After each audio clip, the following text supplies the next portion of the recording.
Dando continuidade à nossa aula, a gente viu que biologia é a ciência que estuda os seres vivos. Agora eu vou interagir com vocês para ensinar o que é a diferença entre os seres vivos e a matéria inanimada, o meio não vivo, o meio abiótico. E veja bem, os seres vivos, eles são organismos, eles são tipos de matéria, sim, porque eles têm átomos e ocupam lugar no espaço, porém com qualidades especiais, que é a característica da vida. Os cientistas até hoje, cientistas, filósofos, não conseguem definir o que é vida, mas a gente consegue definir o que é necessário para ter vida, quais são as características necessárias para ter vida. E uma delas é ser composto por os seguintes átomos: carbono, hidrogênio, oxigênio, nitrogênio, fósforo e enxofre. Basicamente, todos os seres vivos em comum têm de ter esses átomos. Todos esses átomos. As suas quantidades variam, mas todos devem ter esses átomos. É o chamado CHOMPS. Se você ler de cima para baixo, vai formar essa palavra, CHOMPS. Carbono, hidrogênio, oxigênio, nitrogênio, fósforo e enxofre. Todos os seres vivos e todas as moléculas que compõem apenas os seres vivos é composto desses conjuntos de átomos, ou melhor, desses átomos. Quais são as moléculas que compõem os seres vivos? Basicamente, todos esses átomos aqui, eles formam os glicídios, que são os carboidratos. A gente vai estar falando isso lá na frente, na aula de bioquímica. A gente está formando os lipídios. A gente está formando os aminoácidos e proteínas a partir dessas moléculas. Estamos formando também os ácidos nucleicos, que são o DNA e RNA. Tudo isso compõe os seres vivos e o conjunto dessas 5 moléculas aqui formam os compostos orgânicos, que são compostos que vão formar os organismos vivos. Aí, veja bem, esses átomos, todo ser vivo, eu, você, um cachorro, uma árvore, uma bactéria, tem de ter o conjunto desses átomos para ser considerado um ser vivo. Vou fazer uma brincadeira básica com vocês. A cadeira, normalmente ela é feita, uma cadeira de plástico, por exemplo, ela é feita de alguns desses átomos, porém não todos eles. Então, eu posso considerar que a cadeira de plástico não é um ser vivo. Essa é uma das diferenças entre a cadeira de plástico e você. Não vou falar da cadeira de madeira, porque a madeira ela veio de um ser vivo. Então, ela tem que ter outras características. A primeira das características que diferenciam um ser vivo de uma matéria inanimada é justamente esse conjunto de átomos que eu acabei de citar para vocês. Os vírus, por exemplo, eles têm esses conjuntos de átomos aqui. Alguns deles. Alguns deles têm a membrana plasmática e tem esses conjuntos de átomos. Porém, existem outras características que vão diferenciá-los de um ser vivo ou não. Lembre-se, para ser um ser vivo tem que ter esse conjunto de átomos, mas eu vou apresentar uma série de outras características que vai compor os seres vivos. E vamos lá, vamos adiante. Para ser um ser vivo, além de ter aquele conjunto de átomos que eu falei a vocês, que é o CHOMPS, é necessário ser feito de células. Ou seja, a célula, que tanto vocês vão ouvir falar nas aulas de biologia, é a menor estrutura viva de um ser vivo que é capaz de fazer de ter uma organização para aquilo que a gente aprende no primário: crescer, reproduzir, se alimentar, participar de processos metabólicos que vão deixar de funcionar, como a morte, e assim por diante. A célula, pessoal, então, é essa menor organização que podemos considerar viva, ou melhor, considerar um ser vivo. Todo ser vivo, então, deve ser feito de células.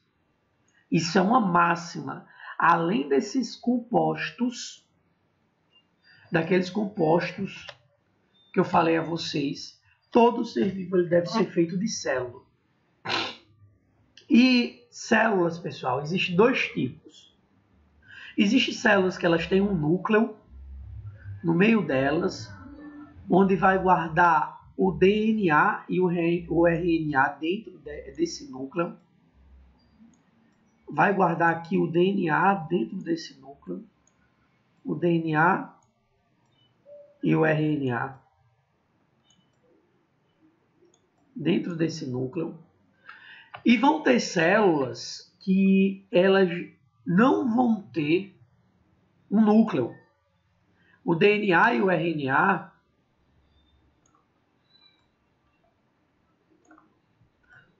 aqui, ó, desenhado, e o RNA vai estar solto dentro dela, mas não vai estar dentro do núcleo. Note a diferença. Aqui o DNA está dentro de um núcleo, dentro de uma proteção a mais. Nessa outra célula não tem um núcleo, o DNA fica solto. Então a gente vai dizer o seguinte: células que não têm núcleo, vamos chamar então de procarióticas. Células procarióticas ou seres procariontes. No caso das células que têm núcleo, a gente vai chamar de células eucarióticas. Células que têm núcleo, certo? O nome já está dizendo aqui, ó.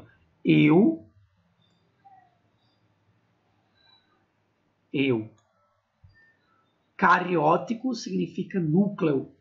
Membrana que protege o núcleo. Carioteca.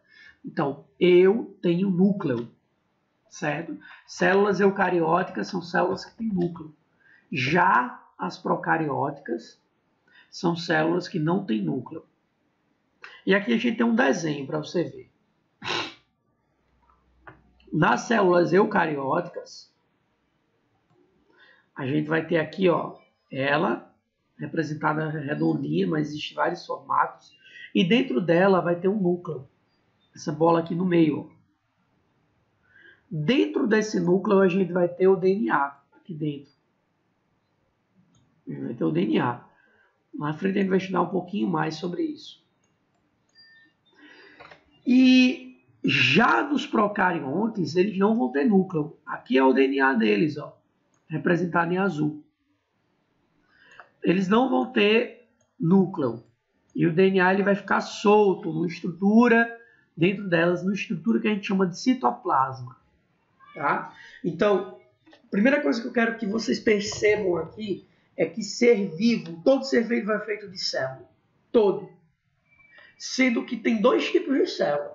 Aquela que tem núcleo, as eucariontes, e aquelas que não têm núcleo, as procariontes. Sendo que tem uma coisa bem interessante, pessoal. Falando de ser vivo por completo, vai ter aqueles seres vivos, só mudar a cor da caneta.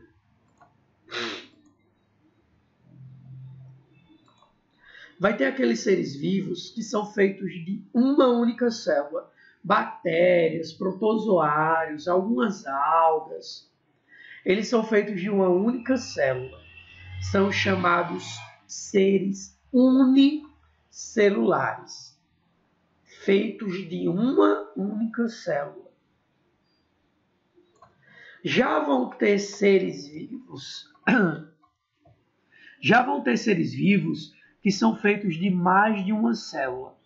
É o chamado pluricelular. Seres pluricelulares ou seres multicelulares. Seres pluricelulares são seres feitos de mais de uma célula. Olha o ser humano, por exemplo. O ser humano, ele é feito de mais de uma célula. A gente tem células do músculo, células das cartilagens, células ósseas. A gente vai ter células do sangue, vai ter células da gordura, células adiposas, vamos ter células nervosas, vamos ter células da pele e assim por diante. Veja bem, células dos ossos aqui, ó, sendo representadas, células da cartilagem.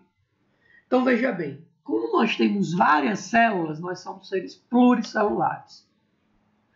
Seres feitos de uma única célula, como por exemplo bactérias, alguns protozoários, algumas algas, nós chamamos esses seres vivos de seres unicelulares. Aí eu vou dizer uma coisa para vocês, só para vocês fixarem. Só para vocês fixarem, pessoal. Existem seres procariontes apenas unicelulares. Por quê? Procarionte são bactérias e cianobactérias. E algumas arqueobactérias. Todos esses seres vivos são unicelulares. Todos.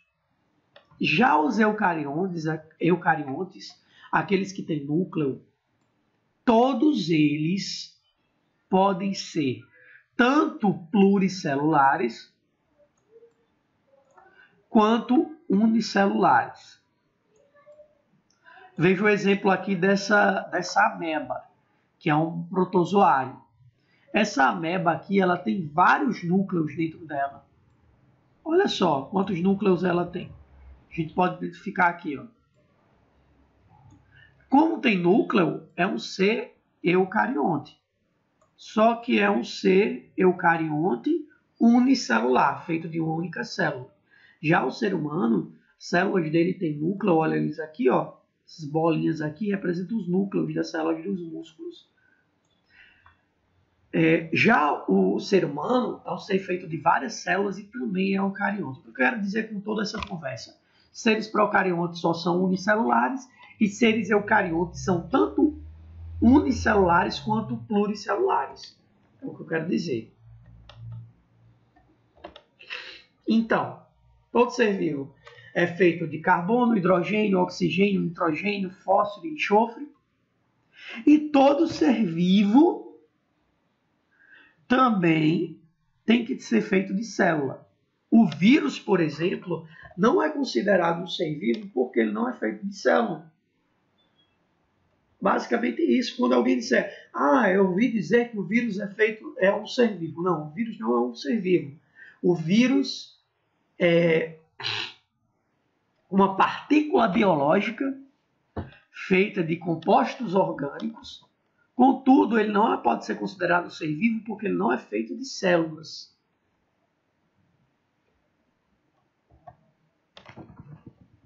Terceira característica para ser um ser vivo. Tem que ter metabolismo. Basicamente, metabolismo é o processo de transformação do alimento, processo de transformação de substâncias químicas dentro do nosso corpo. Quando a gente quebra o alimento, chamamos isso de catabolismo. É o processo de quebra, de queima dos alimentos. Quando a gente tem o processo de formação de alimentos, é o chamado de anabolismo. Anabolismo é a junção dos alimentos, certo? É de construção. É o anabolismo. Todo ser vivo ele tem que ter processos metabólicos, de fazer processos metabólicos. Seja um catabolismo, a quebra do alimento, ou seja, o anabolismo, a junção dos alimentos. Só uma coisa para não ficar confuso para vocês.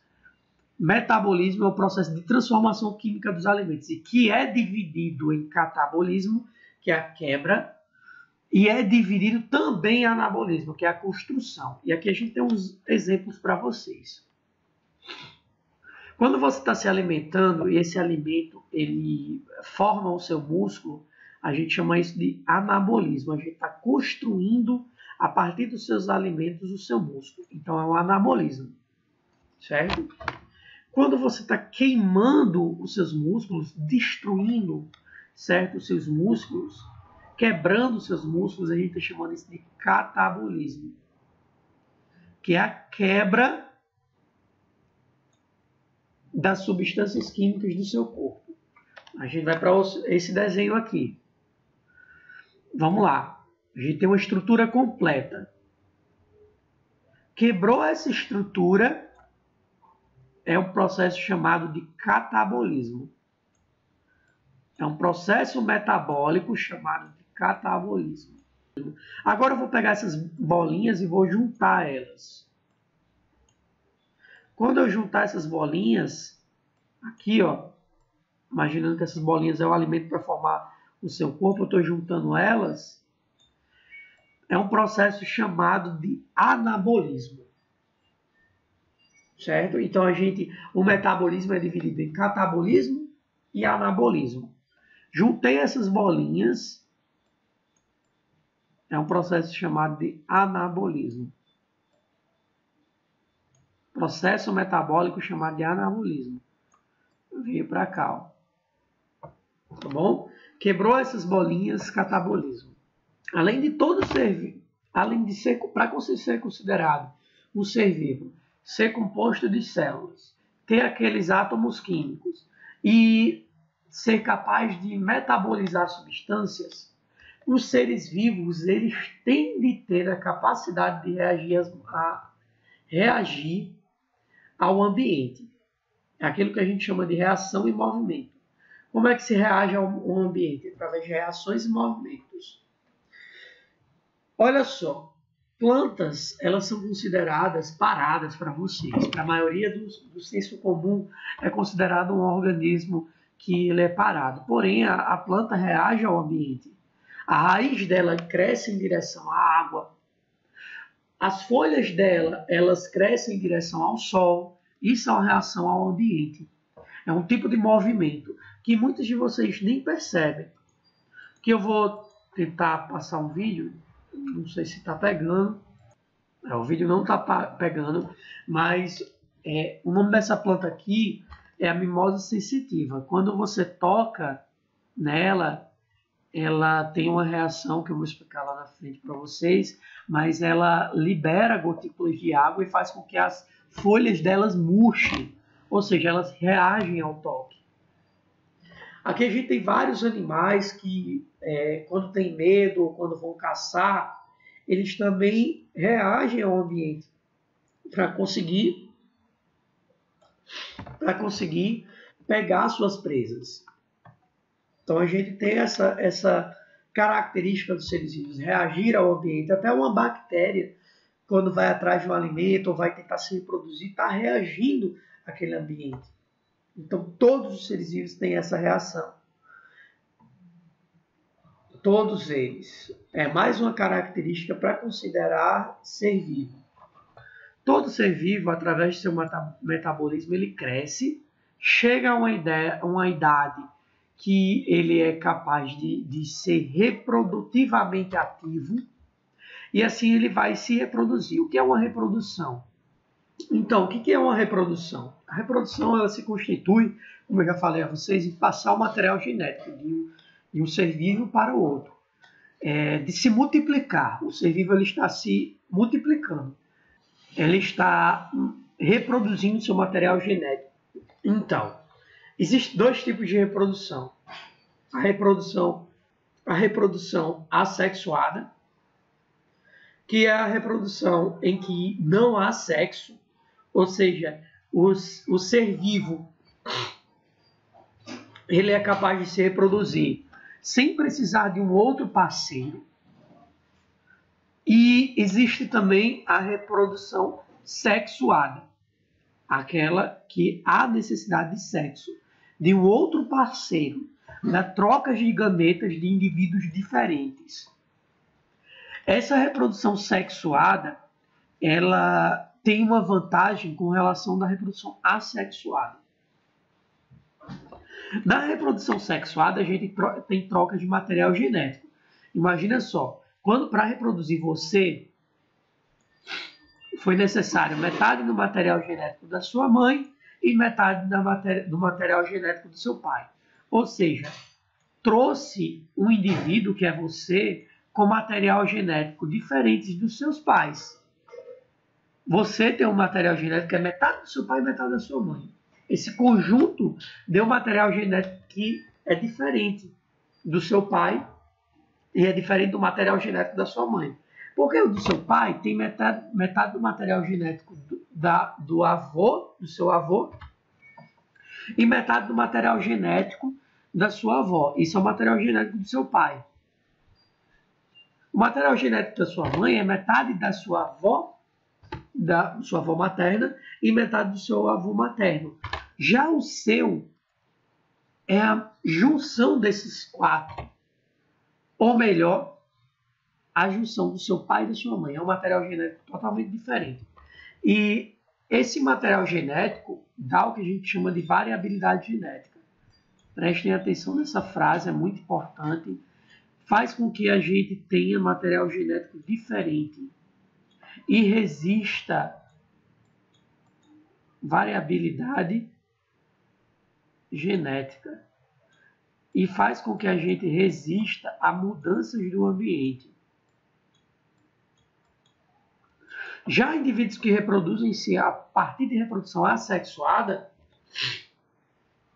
são indivíduos que eles formam clones uns dos outros. Por quê? Porque como eles não têm material genético diferente para gerar os filhos, eles não têm um outro parceiro para gerar os filhos, eles geram a partir do material genético deles mesmos. Ou seja, eles pegam um pedaço deles, jogam no ambiente e aquele pedaço vai se tornar um indivíduo geneticamente igual a eles.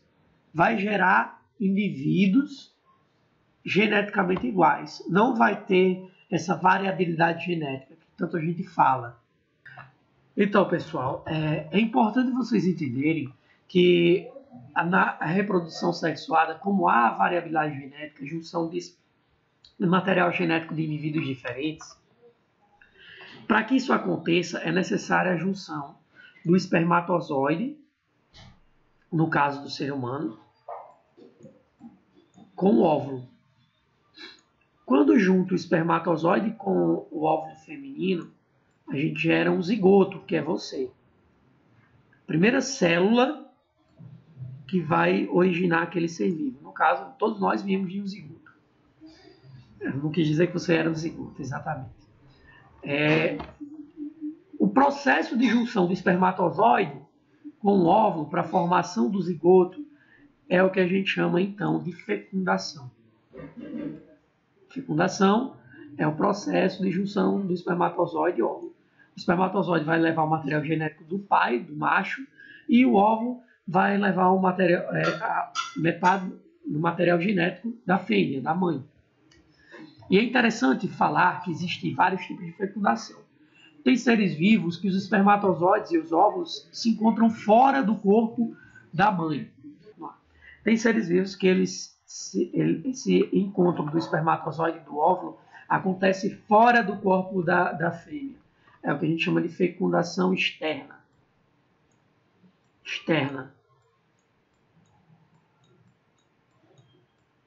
Fora do corpo da fêmea.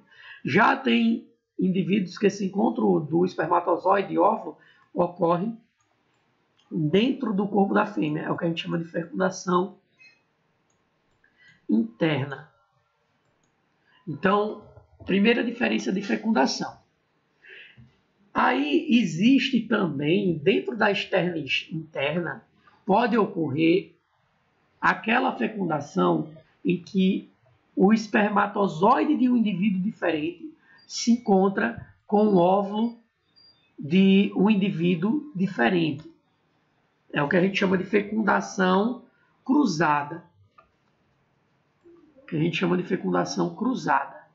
Que no exemplo a gente tem duas minhocas cruzando, onde elas estão trocando os espermatozoides e os óvulos. Porque elas estão se fecundando. Como elas são hermafroditas, elas estão se fecundando. Como o espermatozoide e o óvulo vêm de organismos diferentes, a gente chama isso de fecundação cruzada. Como vocês podem ver, os espermatozoides e óvulos estão se encontrando dentro do organismo. Então, a gente chama isso de fecundação cruzada interna ou fecundação interna cruzada. Já tem indivíduos, como algumas flores, algumas plantas, que elas podem fazer uma fecundação chamada autofecundação, em que o pólen aqui,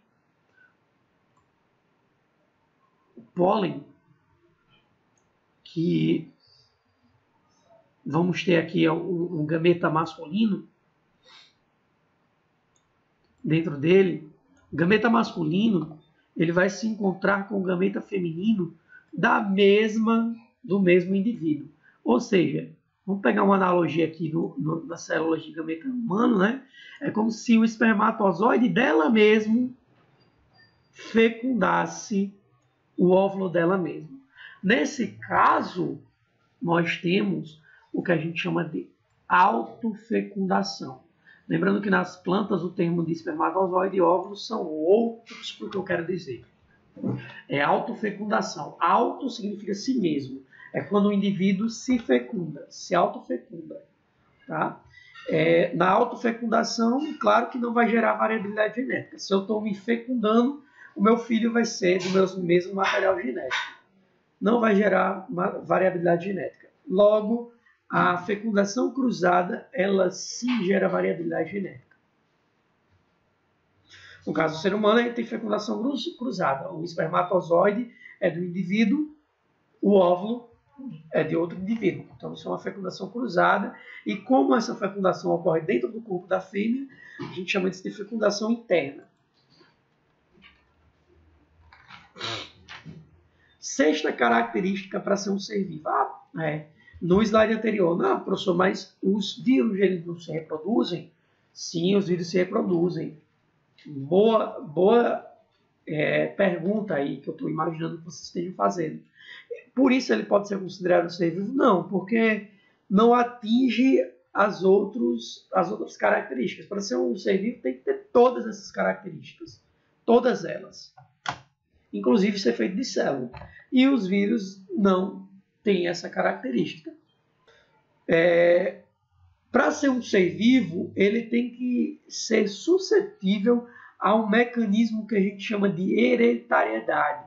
Hereditariedade é o mecanismo, é a característica em que você pode passar seu material genético, seu fenótipo, suas características de um indivíduo para o outro.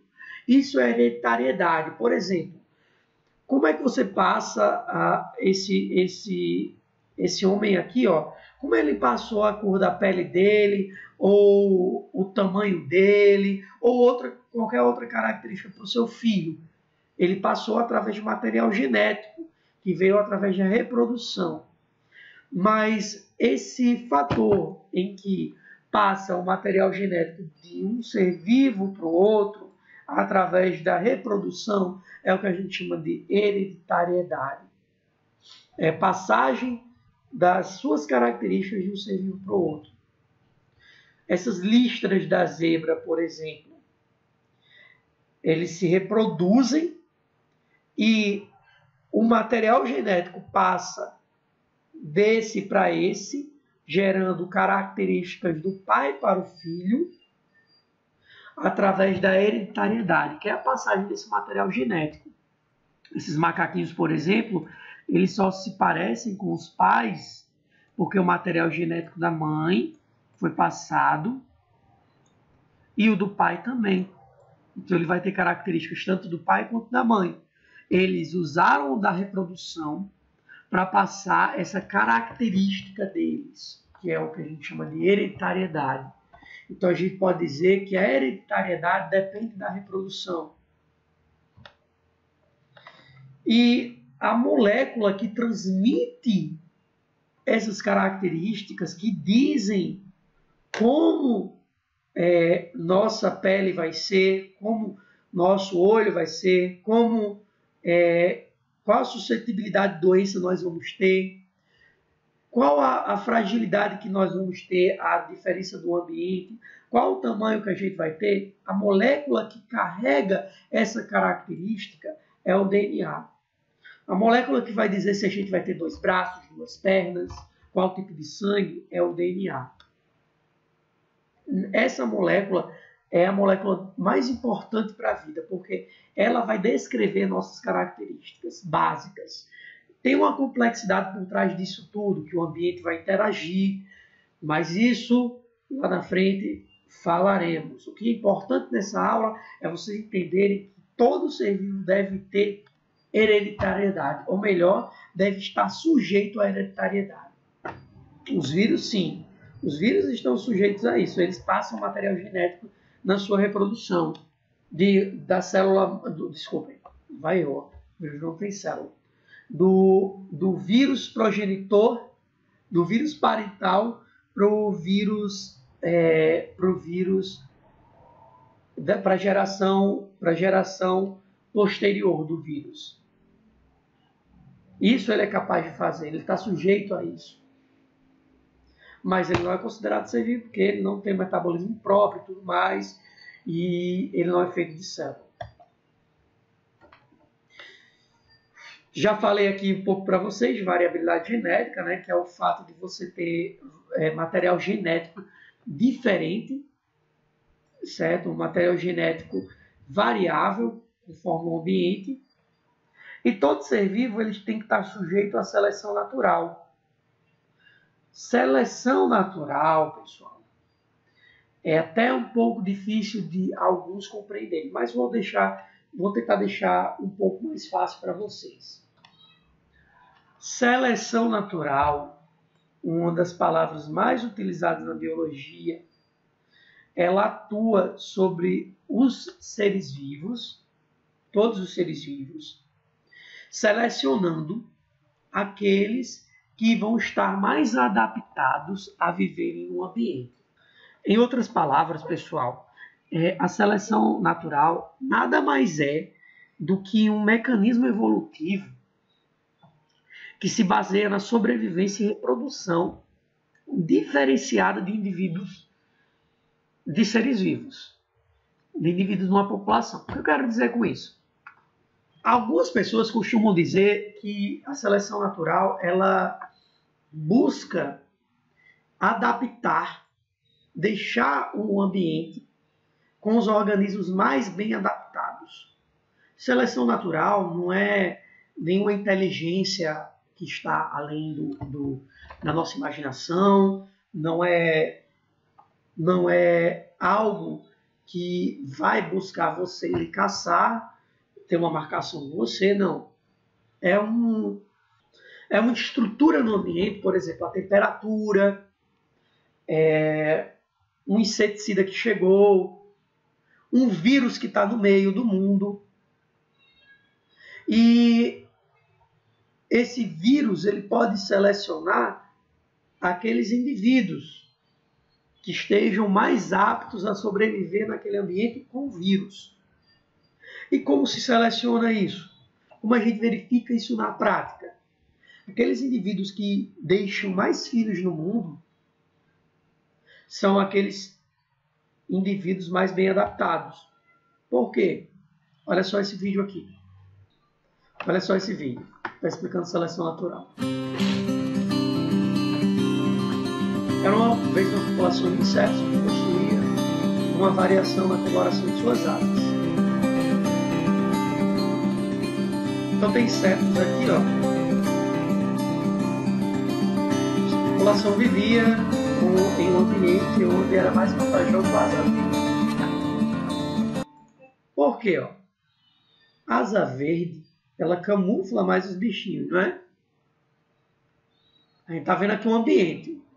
Seleção natural já está atuando aqui. Ó. Aqueles indivíduos que se reproduzem mais e deixam mais filhotes são os mais aptos. É o que Darwin quis dizer com a luta pela sobrevivência. O mais apto é o que está sobrevivendo naquele ambiente.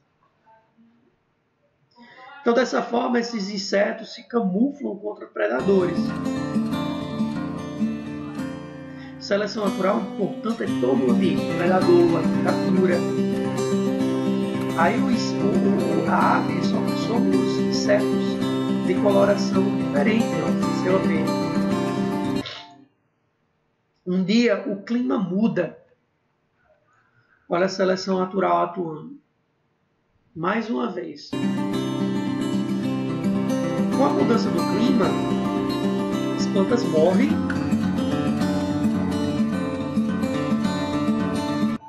E aí quem vai ter mais vantagem? Esses insetos de coloração mais escura ou os verdes? Os insetos de coloração escura. Então, isso tudo é a seleção natural.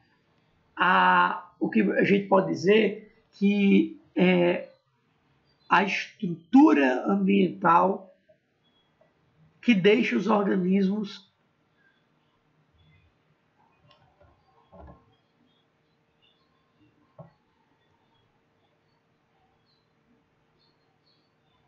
Então, isso tudo é a seleção natural.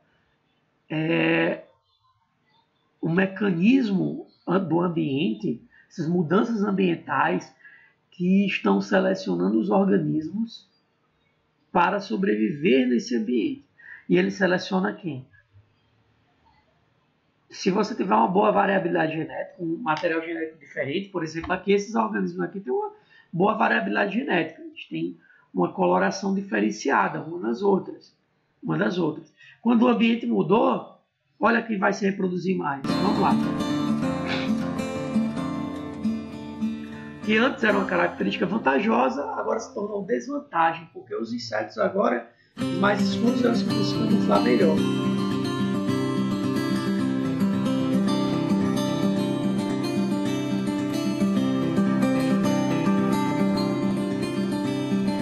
Logo ao longo de várias gerações,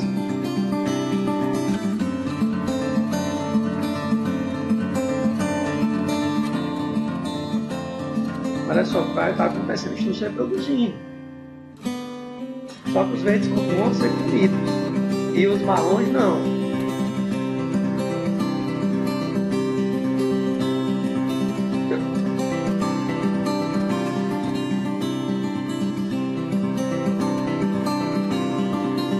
Assim, ao longo das gerações, quem é que leva vantagem são os marrons.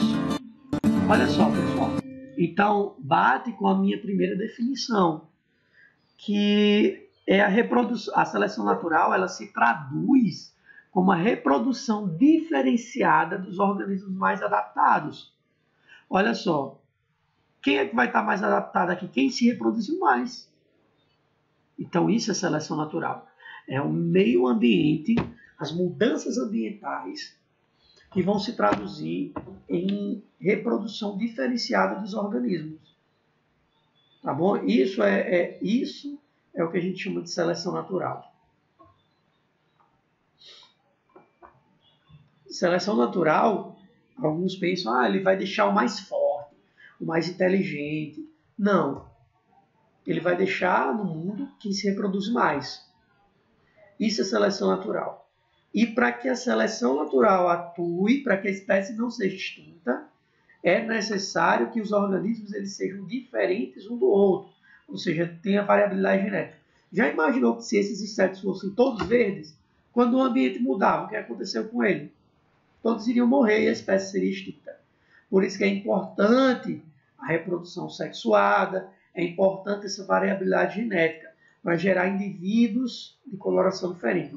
Agora imagine se o ambiente muda de novo, cresce a grama. Quem é que sobrevive? O verde. E é importante que isso se mantenha. E aí a gente chega na palavra aqui tanto falada, chamada evolução, que são essas mudanças que ocorrem ao longo das gerações através do mecanismo da hereditariedade. Sendo que um dos mecanismos que gera a evolução é a seleção natural, essas mudanças.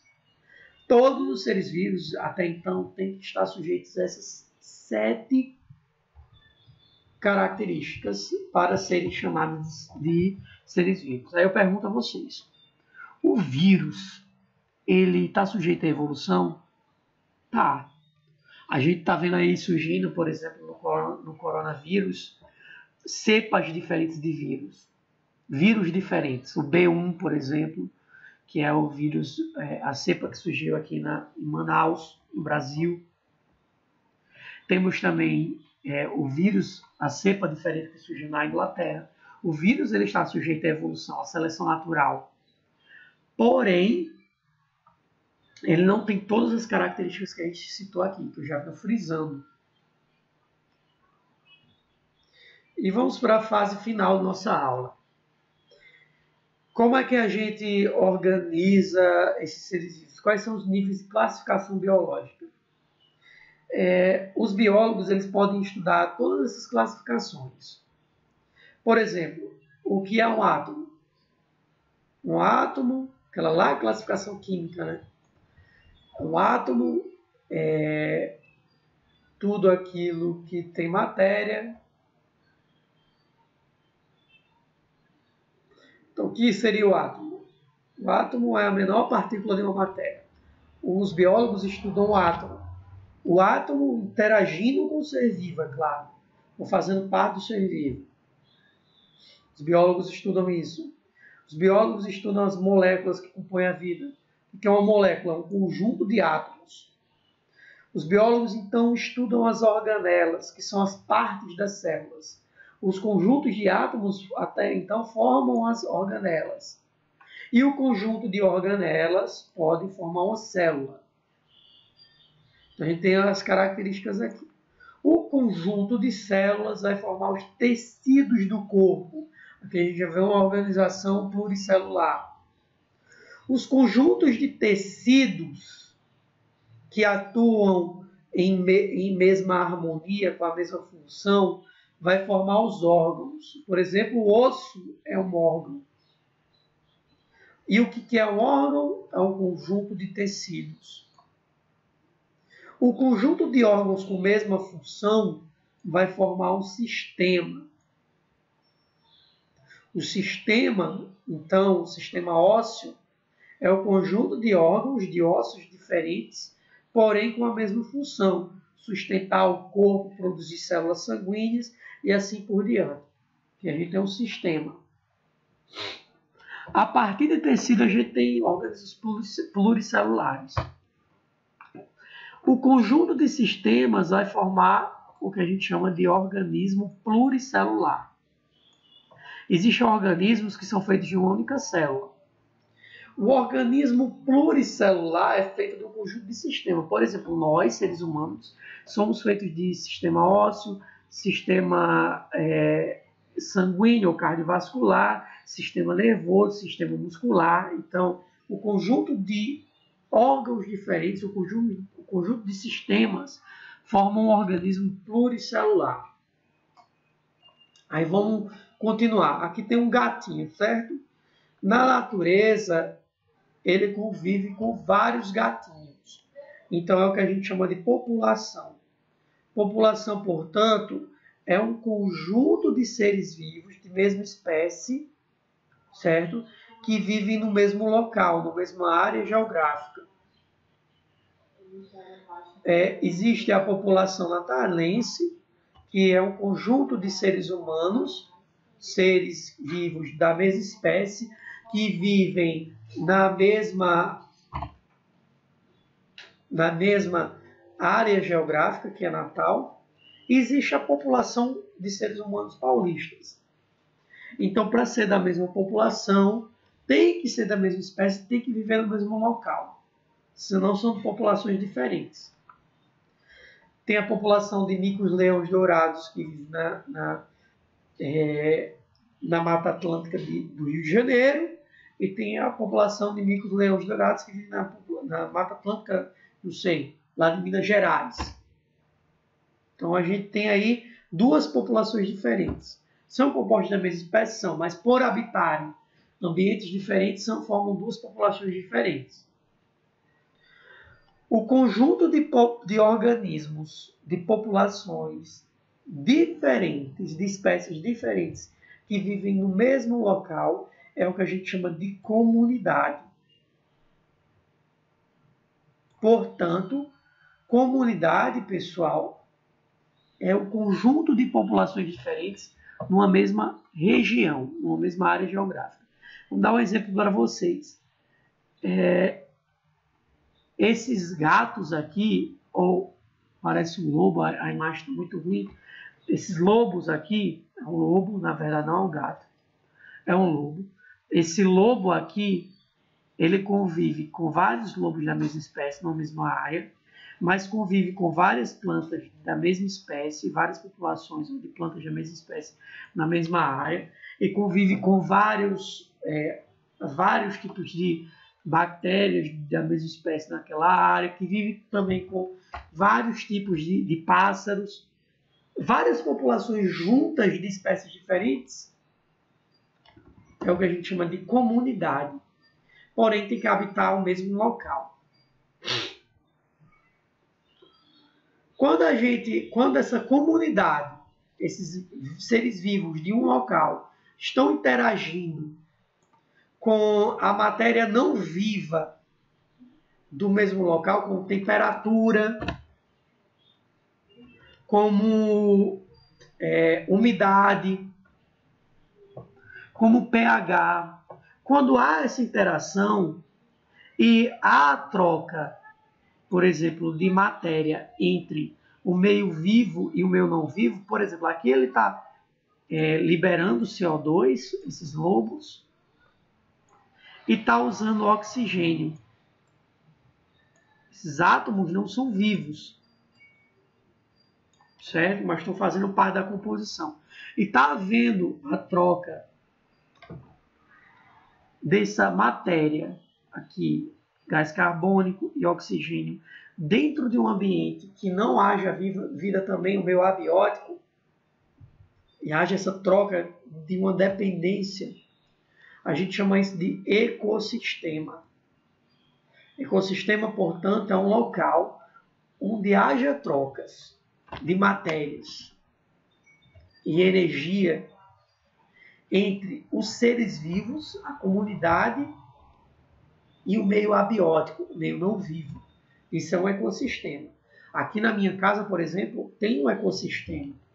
Tem as formigas da minha casa, tem as baratas, que estão escondidas em algum canto, tem as plantas, tem minha cachorrinha. E eu estou trocando matéria com o meio abiótico, que é a temperatura. Estou suando, estou respirando, estou trocando gás carbônico e oxigênio. Então, aqui na minha casa é um ecossistema. Eu posso considerar que aqui é um ecossistema. E olha só, o conjunto de ecossistemas no mundo inteiro formam o que a gente chama de biosfera. Lá em ciências, no ensino fundamental, vocês estudaram o que é litosfera, que é o conjunto de rochas que cerca o planeta Terra. Hidrosfera é o conjunto de água que cerca o planeta Terra. A atmosfera é o conjunto de ar que cerca o planeta Terra. E aqui a gente tem a biosfera, o conjunto de ecossistema que cerca o planeta Terra, que vai desde a Terra ao oceano e algumas partes do ar. Vamos pegar essa outra figura para entender? O conjunto de átomos forma as moléculas, por exemplo, aqui o DNA. Esses conjuntos de moléculas podem formar as organelas, que são partes da célula. O conjunto de organelas formam a célula, que é a célula sendo representada. O conjunto de células vai formar um tecido que forma um órgão, que esse pode formar um sistema, por exemplo, o sistema cardiovascular aqui desse mico-leão dourado.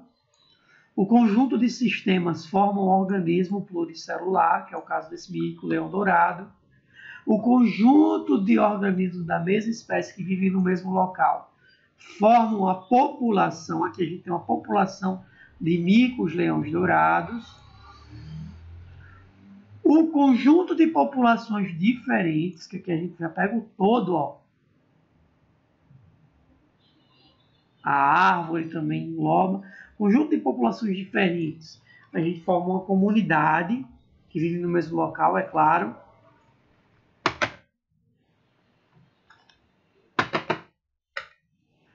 o conjunto de comunidades interagindo, trocando matéria e energia por meio abiótico, meio não vivo, forma o que a gente chama de ecossistema. E o conjunto de ecossistemas do planeta Terra é o que a gente chama de biosfera. Tá aqui, ó. Isso tudo é o que é fruto de estudo da biologia. Isso tudo aqui é fruto de estudo da biologia. A gente vai estudar tudo isso ao longo do ensino médio. E, pessoal, qualquer dúvida, se comunica comigo por e-mail ou pelas redes sociais, que a gente está tirando essas dúvidas, tá bom? Sigam os exercícios que eu irei passar e não deixem de anotar essas aulas. Um abraço e tchau, tchau.